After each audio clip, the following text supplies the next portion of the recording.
մեկ այլ հարց, եթե չճանաչի Ռուսաստանի Դաշնությունը, այսօր Մարիա միացրեք, եթե չճանաչի Ռուսաստանի Դաշնությունը, ինչ հետևանքներ։ Դե սա ամենավատ բանն է, որի մասին մենք խոսում ենք, որ ցավոք սրտի մեր ներքաղաքական պայքարը սրվում է նաև այն պատճառով, որ գերտերությունները ինչ որ խաղադրույքներ են կատարել մեր ներքաղաքական պայքարի վրա, ի սկզբանե գիտեք, Դոնալդ Թրամփն էլ շատ անկեղծ մարդ է, ոնց որ հայտարարեց, որ ես անվերապահորեն աջակցում եմ Նիկոլ Փաշինյանին,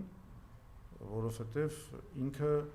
կառուցելով, օգնելով մեզ կառուցել տրիպը, բացելու է մեր նավթային ընկերությունների ճանապարհը դեպի կենտրոնական Ասիա։ Շատ պարզ ասել է, որ խոսքը ըստ էության գնում է ոչ թե ինչ որ բանի, ինչ որ ասենք ժողովրդավարի աջակցության մասին կամ ինչ որ արդար մարդու աջակցության մասին, ոչ։ Խոսքը գնում է նրա մասին, որ այս մարդը օգնում է մեզ ապահովել աշխարհաքաղաքական շահերը Միացյալ Նահանգների։ Բայց այդտեղ գալիս ենք այն խնդրի շուրջ, խնդրին ենք մոտենում, որը ոչ միտեղ չի գնացել եւ այս անկախ ընտրությունների արդյունքներից ինքը գոյություն ունի։ Հայաստանի շուրջ գնում է թեժ աշխարհաքաղաքական պայքար։ Այդ պայքարը նրա մասին է, թե ով պետք է ունենա ազդեցություն Հարավային Կովկասում, ով պետք է ունենա ազդեցություն Կենտրոնական Ասիայի նավթի նկատմամբ, արդյոք Իրանին հնարավոր կլինի մեկուսացնել, արդյոք Ռուսաստանին հնարավոր կլինի դուրս շպրտել Հարավային Կովկասից, այս հարցերի շուրջ է կռիվը գնում։ Հիմա օրինակ ամենակարևոր հարցերից մեկը, որը չգիտես ինչի մեր հանրությունը դրան առանձնապես չի հետևում, կապված է Ամերիկայի եւ Իրանի պատերազմի հետ, որովհետեւ շատ լուրջ գիտեք բան է, կոնֆլիկտ է, որը ավարտված չի, բառացիորեն այսօր նորից իրանցիք խփել են մի ուղղաթիռ Հորմուզի նեղուցի վրա, ամերիկացիք պատասխանել են ռմբակոծելով իրանական օբյեկտները, Իրանը պատասխանել է ռմբակոծելով Միջին Արևելքի տարբեր երկրներում ամերիկյան դիրքերը։ Ընդ որում եղավ նաև Իսրայելի ու Իրանի միջև ինչ որ հարվածների փոխանակում, այսինքն այս ամեն ինչը շարունակվում է։ Ինչի է սա մեզ համար կարևոր, որովհետև բառից բուն իմաստով վաղը այս իր թերի փչացած մանդատով Նիկոլ Փաշինյանը պետք է գնա թրիփի իրագործմանը, որին սպասում են Ադրբեջանը, Թուրքիան եւ այլն եւ այլն։ Բայց այդ թրիփը, ինչպես Իրանը ասել է, չի կարող կայանալ, քանի դեռ դա համաձայնեցված չի Իրանի հետ եւ Իրանի ասած կարգով չի իրականացվում։ Սա ինչ է նշանակում։ Սա նշանակում է մի պարզ բան։ Եթե հանգարցակի որևէ անվտանգության հետ կապված, ասենք, ինչ որ միավորումներ հայտնվեն թրիփի գոտում, իսկ դա պետք է լինի ինչ որ մի օր, եթե իսկապես գնում են այդ պրոյեկտի իրագործմանը։ Իրանը, ես չեմ էլ վարանում ասել այս խոսքը, ուղղակի ռմբակոծելու է դա, խփելու է դա դրանց, որտեղ ինքը համարելու է, որ սա ամերիկա-իսրայելական պրոյեկտ է, որը ինքը թույլ չի կարող տալ իր բանի իր սահմանների շուրջ։ Հենց հիմա շրջանառվող փաստաթղթերից մեկը, որը պիտի դառնա Միացյալ Նահանգների եւ Իրանի միջև խաղաղության հիմքը, այնտեղ կետերից մեկը հետեւյալն է, որ the US should withdraw from the vicinity of Iran։ Այսինքն Միացյալ Նահանգները պետք է դուրս գան Իրանի հարևանությունից։ Իսկ դուք պատկերացնում եք ավելի հարևանություն, ավելի մոտիկ հարևանություն, քան թրիփի գոտին։ Թրիփի գոտին դա ուղղակի եթե գնաք Մեղրի, դուք կտեսնեք, որ հենց Իրանը իր լեռներով, իր ամեն ինչով այնտեղ է։ Այսինքն ավելի մոտիկ հարևանություն, քան թրիփի գոտին Իրանին չի լինում։ Եվ մենք պետք է մտածենք, որ Իրանի ու Ամերիկայի միջև այս հակասությունները չլուծված, ինչ որ մի համաձայնության չեկած հնարավոր է թրիփի կառուցում, դա միամտություն է։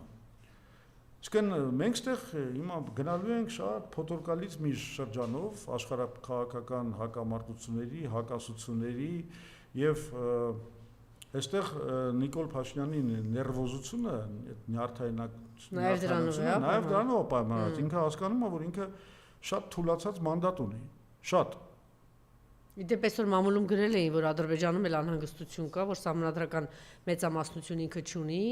եւ այն սահմանադրություն փոխելու եւ վտանգավոր բաները կարող է չանցկացնել։ Ասենք որ մեկ ասում են մեզ պետք չի բանը որ Նիկոլ Փաշինյանը չկարողանա մենք դատախազի հարց չենք լուծում բան եւ այլն մարդիկ չեն հասկանում որ այն որ Նիկոլ Փաշինյանը ասենք ունենա ընդամենը 60 մանդատ դա մենակ դատախազի մասին չի դա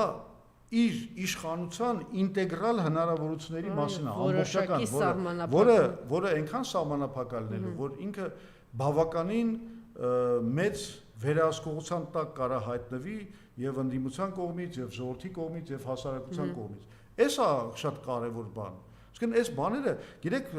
մենք հիմա անգել ենք մի հատ բանի մեջ որ կամ էսա կամ այնա հայ մենք էլ ենք ուզում որ Նիկոլ Փաշինյանը հեռանա չէ դե բա կյանքը մենք պատրաստ ենք գնալ բանը եթե պետքա գնանք փողոցային պայքարի որ ինքը գնա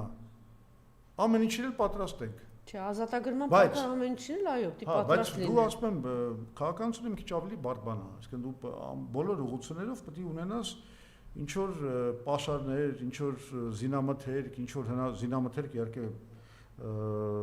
փոխաբերական իմաստով եմ ասում հանգարցակի բանա Բագրատ Սրբազանի օրը չգցեն, չնայած ասեմ, ես միայն ուրախ կլինեմ, որովհետև այս երկրում ոնց որ առանց նստելու իշխանության չի կարողաս, հա, միշտ տենց ա եղել էլի, հենց որ այդ этаպով էլ երևի պետք է անցնենք։ Հա, հիմա ասածը էսա, մենք Չէ, ոչ չպիտի կոչվել, մենք չպիտի այդ պրիմիտիվ եթե սա չեղավ վերջ, եթե չեղավ վերջ, գնացիք ամեն ինչ կամ ոչինչ, մահ կամ ազատություն, բան, այս կատեգորիաներով չպիտի մտածենք։ Ինչ է նշանակում, այսինքն ավելի լավ է մենք հրաժարվենք ինչ որ sense բանից պայքարի տարբեր միջոցներից ու հայտնվենք մի վիճակում, որ ավելի վատ է լինելու, ավելի ուժեղացնելու ենք Նիկոլ Փաշինյանի այդ այսօրվա վերահսկողությունը։ Այ լավ էր, հենց հաջորդ հարցս դա է, դուք ոնց որ եկաք ճիշտ կետին։ Ես կուզենայի ձեր խոսքը մենք մոռացել ենք, հիմա մենք խոսենք նրանց մասին, ովքեր որ ընտրել են եւ ինչ ակնկալիքներ ունեն, բայց նրանք որ այս ամենով հանդերձ մի նախադասություն դե դուք ինչպես ասում եք, այնուամենայնիվ որոշակի լեգիտիմություն կար, որովհետեւ եկեք ընդունենք, որ պատերազմից հետո ժողովուրդը շոկի մեջ շատ ծանր վիճակում էր հոգեբանական եւ այս մարդը կարողացավ սրիկայաբար խაფել թե իբրև թե բերում եմ խաղաղություն եւ այո կարող ենք հասկանալ ինչ որ մասը չգիտեմ ես ճիշտ ասած չեմ հասկանում բայց գուցե խաղաղության ժամանակաշրջան ինչ որ է ինքը իր ներսով դրսով ինքը քանի որ ինքը փոթորիկա եւ պատերազմ բերողա ավիրողա տեսակ է այդպեսին ով որ իրեն գիտի հա առհասարակ այդ մարդու եւ իրենց խաղաղություն ակնկալել ես չգիտեմ դա չէ որտեվ մարդը նոր եկել է իշխանության եւ ասում է կծեփեմ կփռեմ կստորացնեմ ես չգիտեմ այդ մարդուց առհասարակ ոնց կարելի է այդ մարդուն հավատալ կամ իր հետևից գնալ, ինչև է, բայց 21 թվականի որ գնացին ընտրեցին Լարիսա Ալարվերդյանը մի բան ասեց, որ գիտեք ասեց նրանք ովքեր որ 21 թվականին իրան ձայն են տվել, դուք իմացեք, որ ձեր հացի հետ են զոհվածների մարմինն է կերել ամեն օր, որտեղ դուք նաև այդ պատասխանատվությունը կրում եք, ավելին, դուք պատերազմի երկու պատերազմի դուռը բացեցիք նաև Արցախը կործանելու եւ այլն։ Ես չեմ հասկանում, բայց ինչ որ մարդիկ կան, գուցե sense հասկանում են։ Ինչ ունեք հիմա այդպես, ես կուզենամ իրենց էլ բան ասել։ Մարդիկ որ այսօր 200,000 ձայն է, թե 300,000 ձայն է, թե 400,000 ձայն, վստահ եք, չէ՞ որ 700,000 ձայն չի, ինչ որ ներկայացրել է, որտեղ այս կեղծիկները, ինչ որ դուք մանրամասն ներկայացրեցիք դրա մասին են խոսում, ինչ ունենք ասելու այդ մարդկանց, որ այս ամենով հանդերձ, որ այս աղետի մեջ ենք, աղետով եւ ինչ է սպասում ես, ձայն տվեցին իրեն։ Ես կարծում եմ, որ այդ մարդիկ բաժանվում են երկու մասի։ Մի մասը դա արել է, որովհետեւ վախեցած ա եղել, ուղղորդվել է կամ շահախնդիր ինչ որ կապերով ա կապված եղել ռեժիմի հետ։ Այսինքն ըստ էության արել է դա իր կամքին հակառակ, տարբեր մոտիվացիաներով։ Էլի ինչ որ մի բան է արել ինքը։ Ինչ ա եղել։ Հայելիում։ Ինչ ա եղել։ 76 հետաքրիր է, էլի որ ուղիղ եթերի հմայքը նաև բանսրանումն է։ 26.7 տեղամասում ԿՊ Նիկոլի կուսակցությունը 0 ձայն է ստացել, ԿՀ-ն մուտքագրել է 717 ձայն։ Հայտարարակ, այսպիսի հայտարարակ ընտրություններ նորանկա մեր հանրապետության մեջ չի։ Այո։ Այո։ Այսպիսի դուք բրավո, ես չգիտեմ սա որտեղ է։ Երևան է, որ երեսում է Երևանում է, հա։ Չգիտեմ որ չէ, 700, ասենք դուք պատկերացնեք ինչ տեղամաս է։ 0 է ստացել Նիկոլ, 0։ Եվ մուտքագրվել է, այս ինչ խարդախություն է, բայց այս անբարոյականությունն է, չէ, սահմանունի չնայած չէ չունի։ Լավ։ Ինչ ունեք այդ մարդկանց, ասեն։ Որ? Հրազդանի Մեղրաձոր գյուղը, բրավո, մերժել են, այսպես ծայրից ծայր, այդպիսի գյուղեր են կան, է։ Այո, Սասուն Միքայելյանի տղայի, որ նրա, ես ասեմ, որ ինձ զանգահարել էին ռուս գործարարներ, սարսափած, որ այնտեղ մեծ ներդրումներ են արել, շինարարներ, եւ ինչ է անում այս հրեշ Սասունը իր որդու հետ միասին, ինչ են անում, ուղղակի ինչ ահաբեկչություններ եւ խլել, ես չգիտեմ։ Այս մեր բանն է, էլի, վերջնախայտարարության։ Ասեցիք մի մասը շահագրգռված են, մյուս մասը։ Այսինքն մի մասը, որը իր կամքին հակառակ կամ շահագրգռված է ինչ-որ բիզնես կամ չգիտեմ պետական այդ լծակների առումով, այդ մասին ինչ ասես, այդ մասին ասելու բան չունես, այդ մասը ուղղակի սպասելու է, որ իշխանությունը փոխվի, որ հիմա էլ լծվի նոր իշխանության սպասարկմանը։ Մյուս մասը։ Բայց այդ մասը կա մի մաս, որոնք ասենք ես վստահ եմ կան այդպիսի մարդիկ, որոնք համարում են, որ այո, բոլոր սխալներով հանդերձ, այնուամենայնիվ Նիկոլ Փաշինյանը բերել է խաղաղություն, ընդ որում Միացյալ Նահանգների երաշխավորությամբ եւ գլխավորությամբ, որը շատ լուրջ երաշխիքներ է ստեղծում, որ մենք սրանից դե շատ մարդ էս ռոպագանդայի տակ են անգել, չէ՞ որ դե մենք սրանով կպրծնենք Ռուսաստանից վերջապես, ռուսական կոռումպացված համակարգից, օլիգարխներից եւ այլն, այսինքն բնականաբար կան մարդիկ, որոնք այդ ռոպագանդային հավատացել են։ Գիտեք ինչ, այդ մարդկանց ես կասեմ հետեւյալը, չգիտեմ, այդ հեշտ է դա հասկանալ թե չէ, բայց եթե մտածում եք, որ այսօրվա աշխարհում, որտեղ մեծ հաշվով վերջին 20 տարվա մեջ Միացյալ Նահանգները գտնվում են անկման, իսկ Չինաստանը վերելքի վիճակում եւ ըստ էության աշխարհում գնում է, այսպես ասեմ, հեգեմոնի փոփոխության մի հատ գործընթաց, եթե դուք կարծում եք, որ Միացյալ Նահանգները, որոնք գտնվում են մեզնից, չգիտեմ, տասնյակ հազարավոր կիլոմետրներ են կողմ,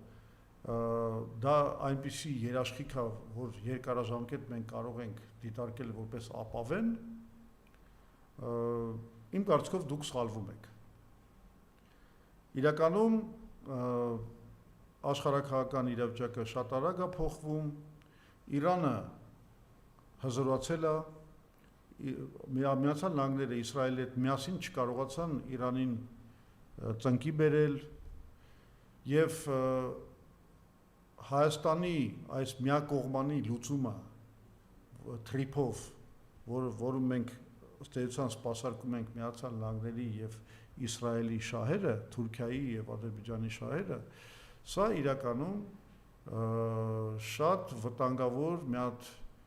կառույց է, որը ամեն րոպե կարող է փլզվի։ Եվ սա շատ պրոբլեմատիկ է։ Մենք պետք է հասկանանք, որ պետք չի այդ պատրանքներով տարվել։ Ճիշտ է, ես հասկանում եմ, որ մենք բոլորս էլ ուզում ենք խաղաղություն, ուզում ենք ժողովրդավարություն, ուզում ենք ապրենք, որ ինչպես Եվրոպայում են ապրում եւ այլն, բայց սա ավելի շատ ոնց որ ցանկությունների մտածողություն է, անգլերեն ասում են wishful thinking, այսինքն երբ որ դու մտածում ես, որ դե լավ կլներ սենց լինի, եթե լավ կլներ սենց լինի, ուրեմն ճիշտը էդ է։ Բայց այդ իրականում այդպես չի։ Շատ հաճախ պետք է հասկանալ, որ այն ինչ որ դու ուզում ես լինի, դեռ ապացույց չի նրա, որ դա ճիշտ է։ Շատ լավ, տեսեք, էլի մի քանի թիվ, ուրեմն 10-3-ում իրեն ԿՊ-ն ավելացրել է 400 ձայն իրեն, 12-18-ում 397 ձայն, 16-22-ում 575 ձայն, 2-16-ում 250 ձայն, ինչ անեմ, շարունակեմ անվերջ։ 899 ձայն, 36-32-ում, 30-51-ում 456 ձայն, 31-20-ում 305 ձայն, ու այսպես շարունակ։ Դե լավ, այդ հետո կտեսնենք հանրագումարը այդ վերահաշվարկների։ Այո, եւ